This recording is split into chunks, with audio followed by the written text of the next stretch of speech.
యోహాను సువార్త 12వ అధ్యాయంలో 13వ వచనం దగ్గర నుంచి నేను చదువుతాను. ఖర్జూరపు మట్టలు పట్టుకుని ఆయనను ఎదుర్కొనబోయి జయము ప్రభు పేరట వచ్చుచున్న ఇశ్రాయేలు రాజు స్తుతింపబడును గాక అని కేకలు వేసిరి. దేవునికి మహిమ కలుగును గాక. దేవాది దేవుడు గాడిద మీద కూర్చుని ఒలీవ కొండ నుండి యెరూషలేము వరకు ఆ గాడిద మీద ఊరేగుతూ వస్తాడు. సందర్భం అది. ఊరేగడము అనేది ఆయన ఉద్దేశం కాదు. గాడిదను ఎక్కి రావడం అనేది ఆయన ఉద్దేశము, కానీ అక్కడున్న ప్రజలు మాత్రం అది ఒక ఊరేగింపుగా వారికి దేవుని మీద ఉన్న ప్రేమను, భక్తిని, అభిమానాన్ని చాటుకున్నారు. వాళ్ళు ఎలా చాటుకున్నారు? ప్రభువు గాడిద మీద ఎక్కి వస్తుంటే ఆ గాడిద యొక్క కాళ్ళు నేల మీద నడవకుండా వారి దగ్గరున్న వస్త్రాలు పరిచారు. ఆ ప్రాంతంలో ఎక్కువగా ఉండే ఆ ఖర్జూరపు మట్టలు తెచ్చి వేశారు. చెట్ల కొమ్మలు తెచ్చి అక్కడ పరిచారు. పరచడమే కాకుండా ఆ ప్రజలందరూ కూడా ఈయన ఒంటరిగా బయలుదేరితే శిష్యులతో పాటుగా ప్రజలందరూ ఈయన వెంబడించారు.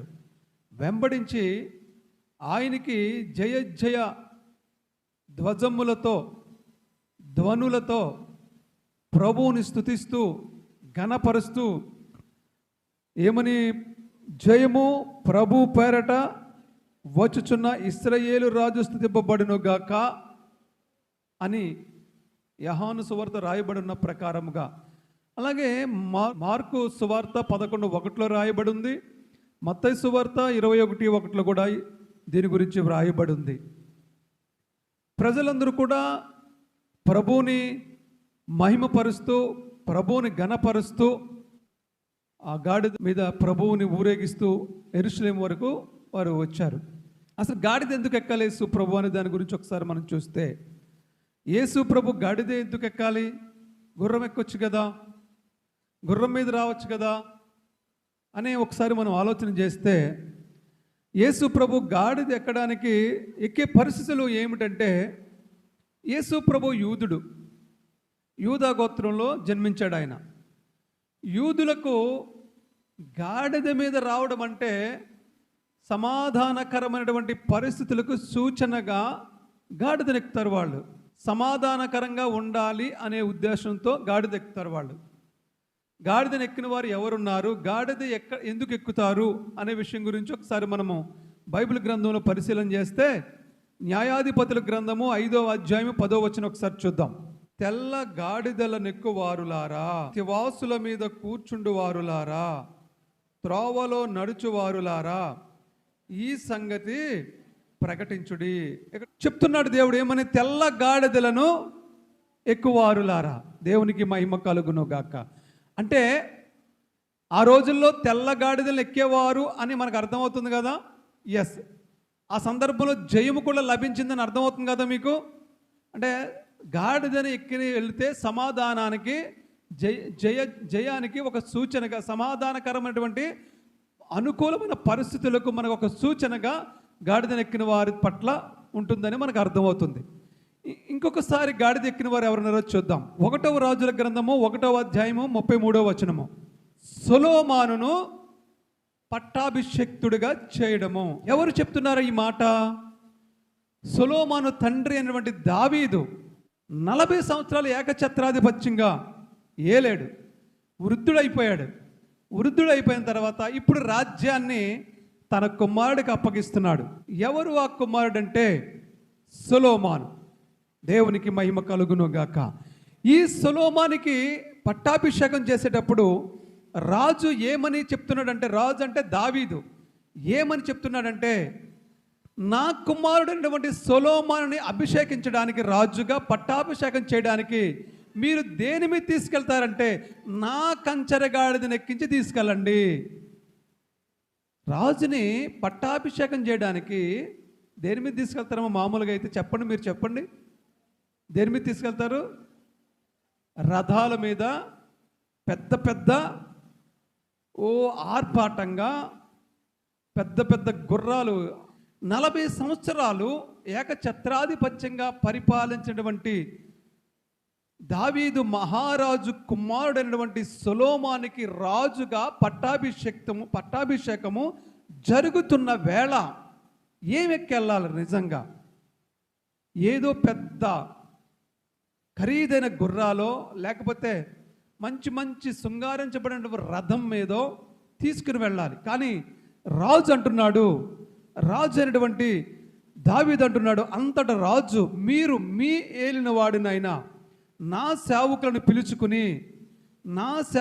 పిలుచుకుని పోయి నా కుమారుడైన సొలొమోనును నా కంచెరగాడిద మీదకి ఎక్కించి, నా కంచెరగాడిద 40 సంవత్సరాలు పరిపాలించినటువంటి దావీదు మహారాజుకి ఒక కంచెరగాడిద ఉంది, దాని మీదే ఆయన ఎక్కేవాడు.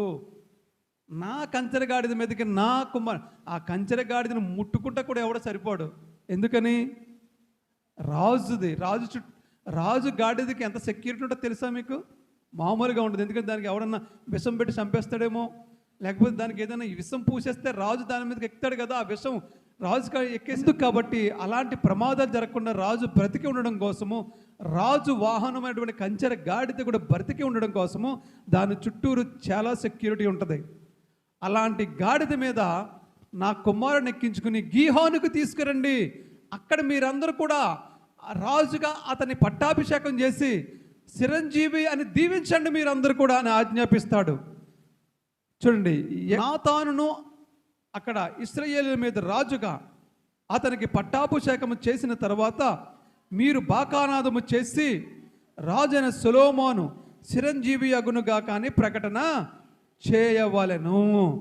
అంటే ఒక రాజు పట్టాభిషేకం పొందడానికి ఆ యూదులు తీసుకెళ్లే వాహనం ఏమిటంటే గాడిద. దేవునికి మహిమ కలుగును గాక.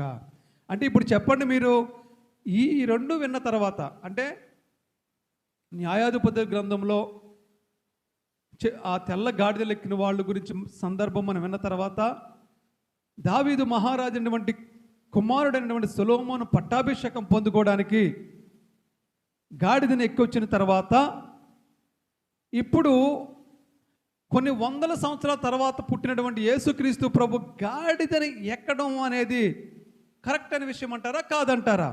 ఎందుకంటే ఏ దావీదు కుమారుడా అని పిలిపించుకున్నాడో యేసుక్రీస్తు ప్రభువు, అదే గోత్రంలో పుట్టిన యేసుక్రీస్తు, యోధా గోత్రంలో పుట్టిన యేసుక్రీస్తు ప్రభువు గాడిదని ఎక్కాలా, ఎక్కకూడదా? అసలు గాడిదే ఎక్కడం అనేది ఒక ప్రవచనం నెరవేర్పది. గాడిద ఎక్కడం అనేది ఒక ప్రవచనము నెరవేర్పు. దేవుడు ఈజీగానే ఎక్కలేదు గాడిదను. జకర్యా గ్రంథంలో 9వ అధ్యాయము 9వ వచనం రాయబడి ఉంటుంది, చదవండి దాన్ని. జకర్యా గ్రంథము 9:9, సియోను నివాసులారా బహుగా సంతోషించుడి, యెరూషలేము నివాసులారా. జకర్యా అనే ఒక ప్రవక్త, ఆయన ప్రవచిస్తున్నాడు. ఎప్పుడంటే యేసు ప్రభు ఇంకా 500 సంవత్సరాలకి పుడతాడు అనగా, అప్పటికి ఇంకా యేసు ప్రభు పుట్టలేదు. ఎప్పుడు పుడతాడంటే జకర్యా చెప్పిన తర్వాత ఒక 500 సంవత్సరాల తర్వాత యేసు ప్రభు పుట్టాడు. కానీ జకర్యా 500 సంవత్సరాలకు ముందే చెప్పేశాడు. ఏమనంటే, ఇదిగో యెరూషలేము నివాసులారా బహుగా సంతోషించండి. యెరూషలేముకి ఒక గుడ్ న్యూస్ చెప్తున్నాడు జకర్యా. అందుకే యేసు ప్రభు ఎక్కడికి వెళ్ళాడండి? ఒలీవ కొండల మీ దగ్గర నుండి ఎక్కడికి వెళ్ళాడు? యెరూషలేము పట్టణానికి వెళ్ళాడు. మరి అదే ప్రవచన నెరవేర్పు అంటే, సియోను నివాసులారా, సియోను అన్నా సరే యెరూషలేమనే అర్థం. బహుగా సంతోషించండి, యెరూషలేము వాసులారా ఉల్లాసంగా ఉండండి. అంటే ఇప్పుడు మీకు నేను ఒక మాట చెప్తున్నాను, ఈ మట్టరాదివారం అంటే మనకి ఎలా ఉండమని చెప్పే సందర్భం ఇది. సంతోషంగా ఉండమని చెప్పే సందర్భం, ఉల్లాసంగా ఉండమని చెప్పే సందర్భం. మరి ఇలాంటి సందర్భం సంవత్సరానికి ఒకసారి దొరుకుతుందంటే మనం పొందుకోవాలా, వదిలేయాలా? ఈవేళ పొందుకోకపోతే మళ్ళా సంవత్సరం వరకు ఇది దొరకదు. ఒక అదృష్టాన్ని వదిలేసుకున్నట్లే లెక్క. కాబట్టి ఈరోజు ఎలాంటి రోజు అంటే, యెరూషలేము వాసులారా మీరు సంతోషంగా ఉండండి, ఉత్సాహంగా ఉండండి, ఉల్లాసంగా ఉండండి. ఎందుకంటే మీ రాజు, ఎవరు మన రాజు? యేసు ప్రభు. మీ రాజు ఆయన నీతిపరుడు, ప్రజలందరికీ రక్షణ ఇచ్చేవాడు, అలాగే ఆయన హెచ్చించుకోడు, దీనుడుగా ఉంటాడు. ఆయన గాడిద పిల్లను ఎక్కి మీ యొద్దకు వచ్చుచున్నాడు. ఎవరి యొద్దకి? నా యొద్దకు వస్తున్నాడు, నీ యొద్దకు వస్తున్నాడు, మన యొద్దకు వస్తున్నాడు యేసుక్రీస్తు ప్రభు. ఈ రోజున మనం ఇక్కడ ఎందుకున్నామంటే, ఈరోజు యేసయ్య మన దగ్గరికి వస్తున్నాడు. పొందుకున్న వాళ్ళు ధన్యులు, చూచిన కన్నులు పండగ, చూడని కన్నులు దండగ. ఈరోజు అనవసరంగా దేవుడిచ్చినటువంటి మహిమను, దేవుడిచ్చిన ఆశీర్వాదాన్ని దేవుడే మన దగ్గరికి వస్తే వాళ్ళు పొందుకోలేకపోతున్నారు. అదే చెప్తున్నాను నేను. అదృష్టం అన్నిసార్లు రాదు. ఎన్నిసార్లు వస్తుంది అదృష్టం? ఒకసారి వస్తుంది.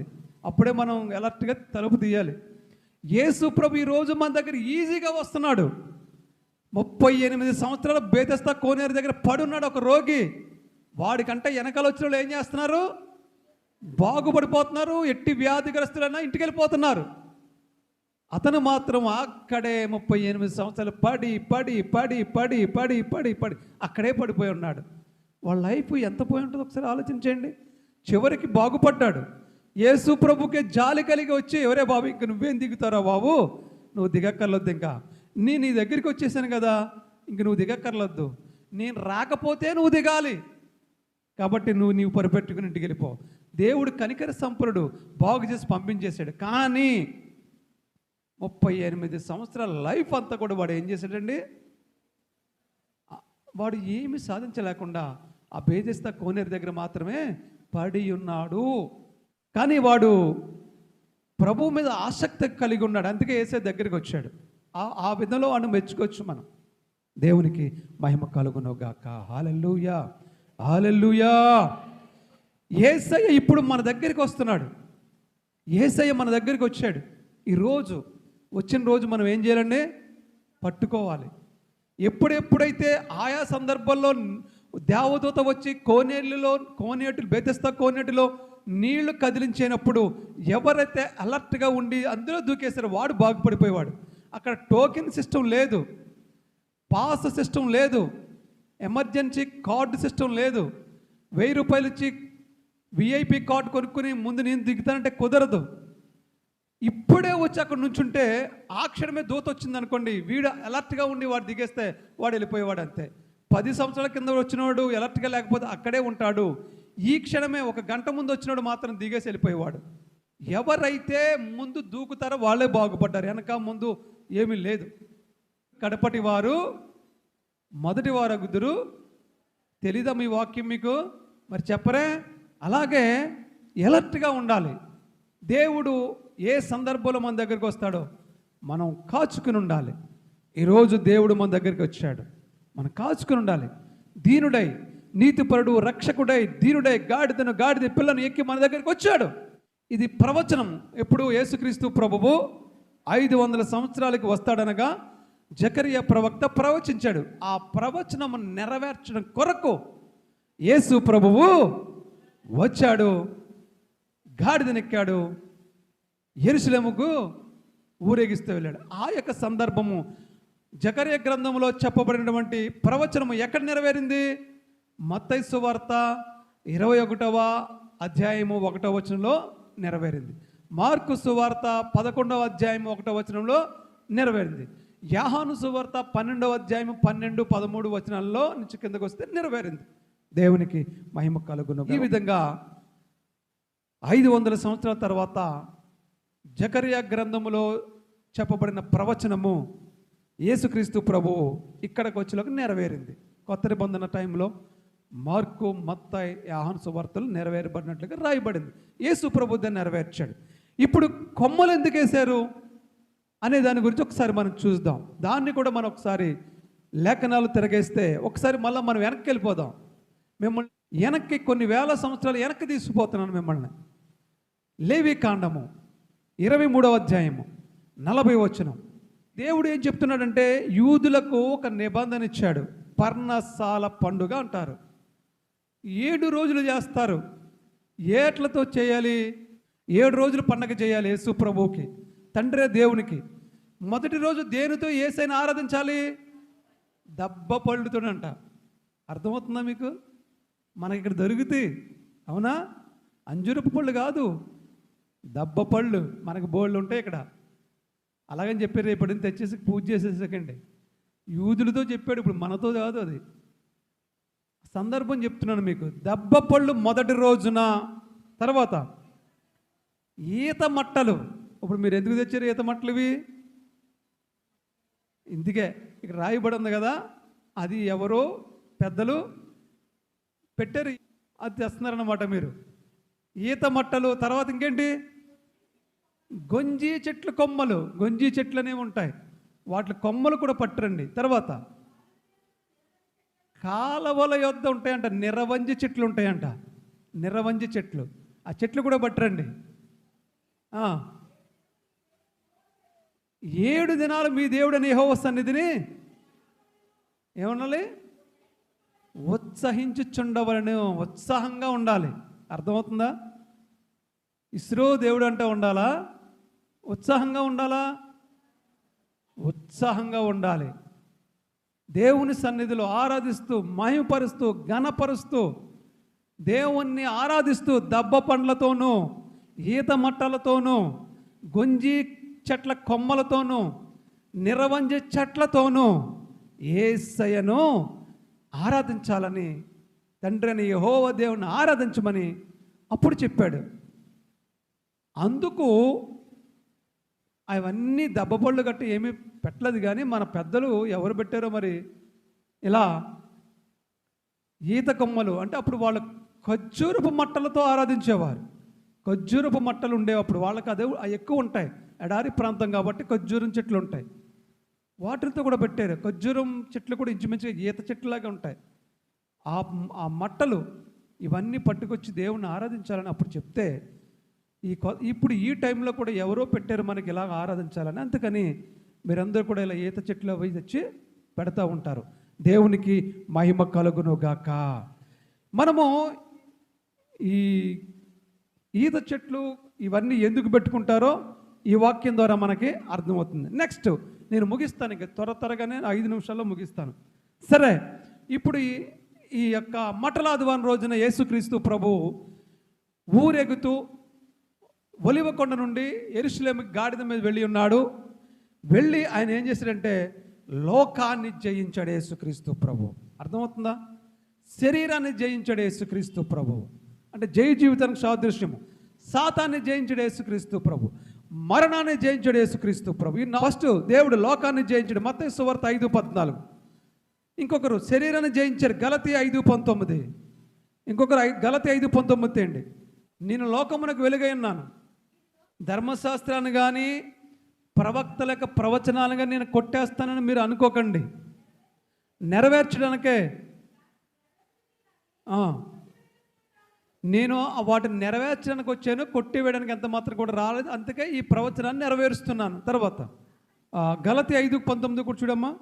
జారత్వము, అపవిత్రత, కాముకత్వము, విగ్రహారాధన, వ్యభిచారము, అభిచారము, ద్వేషములు, కలహములు, మత్సరములు, క్రోధములు, కక్షలు, భేదములు, విమతములు, ఇవన్నీ కూడా చాలము. ఇవన్నీ కూడా శరీర కార్యాలు.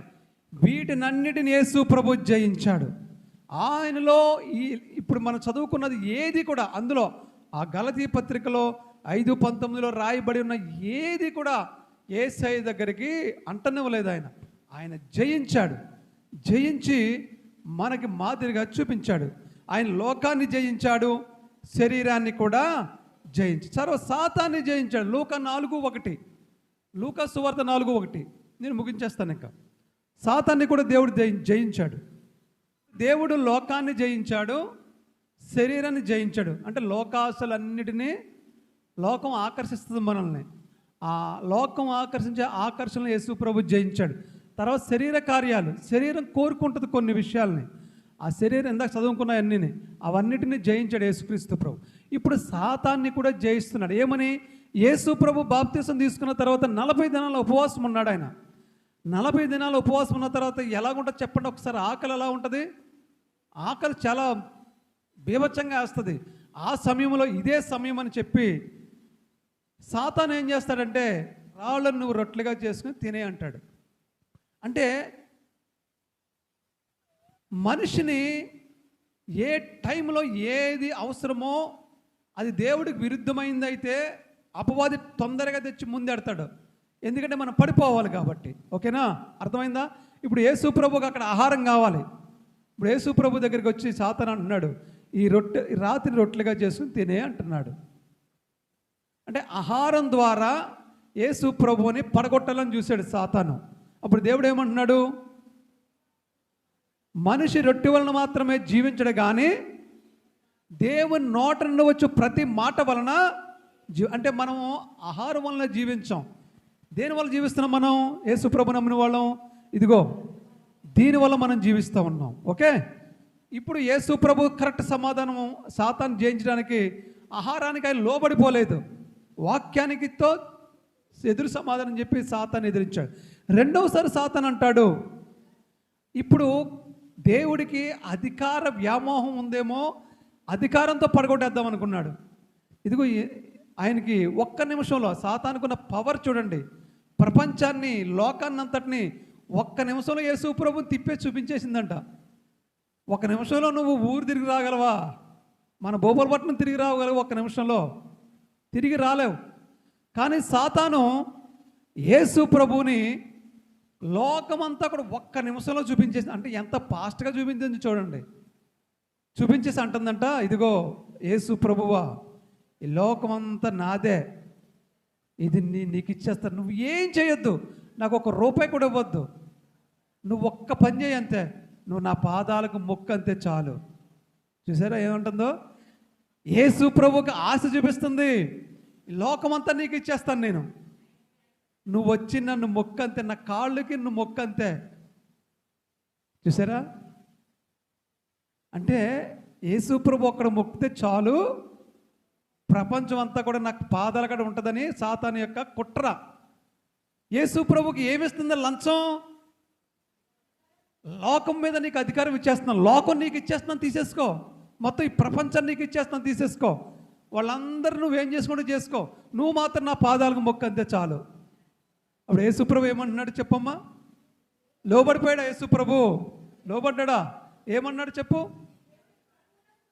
నీ దేవుడైన ప్రభువునకు మొక్కి ఆయన మాత్రమే సేవింపబడిన వాక్యంలో రాయబడి ఉంది కదా, నిన్నెలా నేను మొక్కుతాను అనుకుంటున్నావు? నువ్వు లోకమంతా నాకు ఇచ్చేసినా కానీ నేను నిన్ను మొక్కను అన్నాడు. అప్పుడు అబ్బో, అధికారానికి కానీ, ఆకర్షణకు కానీ, ఆహారానికి కానీ, పవర్కి కానీ లొంగితలేదురా బాబు, ఇప్పుడు భక్తి మీద కొట్టాలి దెబ్బ, భక్తి మీద కొట్టాలి దెబ్బ అనుకున్నాడు. తీసుకెళ్ళి ఎత్తైన శిఖరం మీద తీసుకెళ్ళి నేను చూపెట్టాడు యేసు ప్రభుని. ఇప్పుడు నువ్వు నీ దేవుడు నిన్ను కాపాడతలేదు చూద్దాం, ఇక్కడి నుంచి కిందకు దూకే తెలుస్తుంది, దూకే అన్నాడు. అప్పుడు యేసు ప్రభు ఏమని సమాధానం ఇచ్చాడు తెలుసా? నీ దేవుడైన ప్రభువును శోధింపవలదని చెప్పబడి ఉన్నదని వానికి ప్రత్యుత్తరం ఇచ్చాను. అంటే నువ్వు దేవుడికి టెస్ట్ పెడుతున్నావా? మన వాళ్ళు చాలామంది దేవుడికి టెస్ట్ పెడతారు, చాలామంది పెడతారు టెస్టులు దేవుడికి. అమ్మని పెట్టారా మీరు ఎప్పుడైనా దేవుడి టెస్టులు? అపవాది కూడా టెస్ట్ పెడుతున్నాడు యేసు ప్రభు దగ్గర. అప్పుడు యేసు ప్రభు సమాధానం ఇస్తాడు ఏమనంటే, నీ ప్రభువుని ఇలాగా శోధించకూడదు, టెస్టులు పెట్టకూడదు అని దేవుడు రాయబడి ఉంది కదా అని చెప్తున్నాడు అన్నమాట. దేవునికి మహిమ కలుగునగాక. అలాగే దేవుడు మరణాన్ని కూడా జయించాడు. జయించాడా లేదా? జయించాడు కదమ్మా. 28వ అధ్యాయము 6వ వచనం మత్తయి సువార్త. ఆయన ఇక్కడ లేడు, తాను చెప్పినట్టే ఆయన లేచి ఉన్నాడు. దేవునికి స్తోత్రం, హల్లెలూయా.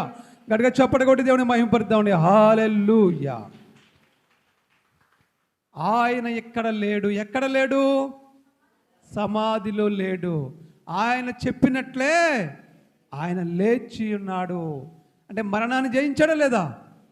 ఇప్పుడు చెప్పండి, యేసు ప్రభు లోకాన్ని జయించాడు. జయించాడా లేదా? సాతాను ఏం చెప్పాడు? లోకం అంతా తిప్పేశాడు, ఈ లోకాన్ని నీకు ఇచ్చేస్తానన్నాడు. దేవుడు దాన్ని లోబడిపోయాడా? లోబడలేదు. లోకాన్ని జయించడం లేదా? తర్వాత శరీరాన్ని జయించడం లేదా? శరీర కార్యాలు స్పష్టమైనవి చాలా ఉన్నాయి.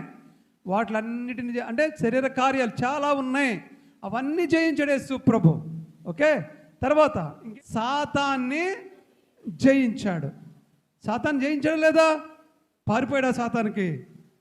పారిపోలేదు, ఎదిరించాడు, వాక్యంతో సమాధానం చెప్పాడు. తర్వాత మరణాన్ని జయించాడు. ఆయన లేచి ఉన్నాడు. సమాధి చేయబడిన 3వ రోజున ఆయన తిరిగి మళ్ళా లేచాడు. ఆయన బ్రతికి సజీవుడై ఉన్నాడు. కాబట్టి ఆయన లోకాన్ని, శరీరాన్ని, సాతాన్ని, మరణాన్ని జయించి ఈ రోజున ఆ జయాన్ని మనకిచ్చినటువంటి దేవుడు యేసుక్రీస్తు ప్రభువు. మన జీవితంలో ఉన్న ప్రతి కష్టాల్లో నుండి జయ జీవితాన్ని ఇవ్వడానికి దేవుడు ఈ రోజున మన దగ్గరికి వచ్చి ఉన్నాడు. మన జీవితంలో ఎన్నో రోజులుగా మనము జయించలేకపోతున్న సమస్యలో మనకి విజయాన్ని ఇవ్వడానికి యేసు ప్రభు ఈ రోజున మన దగ్గరికి వచ్చి ఉన్నాడు. ఈ రోజున మన జీవితంలో ఏదో కట్ల చేత కట్టబడి ఉండి, బంధకాల చేత బంధింపబడి ఉన్న మనకు బంధకాలు తెంచి కట్లు విప్పి జయ జీవితానికి ఇవ్వడానికి దేవుడు మన దగ్గరికి వచ్చి ఉన్నాడు. 38 సంవత్సరాలుగా బెతెస్దా కోనేరు దగ్గర పడి ఉన్న రోగిని లేపి ఇంటికి పంపడానికి యేసయ్య ఆ కోనేరు దగ్గరికి వచ్చి ఉన్నాడు. అలాగే ఈరోజు మనలో దీర్ఘకాలిక సంబంధించినటువంటి రోగములతో, రుగ్మతలతో, బాధలతో, బందికానలో బంధింపబడి ఉన్న ప్రతి విధమైన రోగం నుండి మనకు విడుదలచే జయాన్ని ఇవ్వడానికి యేసయ్య ఈరోజు మన దగ్గరికి వచ్చి ఉన్నాడు. ఆమేన్ చెప్తాం అందరూ కూడా. ఆమేన్. నమ్మిన వాళ్ళు మహిమను చూస్తారు. నమ్ముట నీ వలనైతే నమ్మవారికి సమస్తము సాధ్యమే. ఏ సమస్య గురించి నువ్వు ఏళ్ల తరబడి ఇసుకిపోయి ఉన్నావో ఆ సమస్యలో జయాన్ని ఇవ్వడానికి ఈరోజు యేసయ్య మన దగ్గరికి వచ్చి ఉన్నాడు. దేవుడి మాటలను దీవించి ఆశీర్వదించును గాక. ఆమేన్. ఈ మట్టలాదివారం యొక్క ఆశీర్వాదాలు ఇవి. మట్టలాదివారం యొక్క దీవెన, ఆశీర్వాదాలు మనందరికీ దేవుడు అనుగ్రహించును గాక.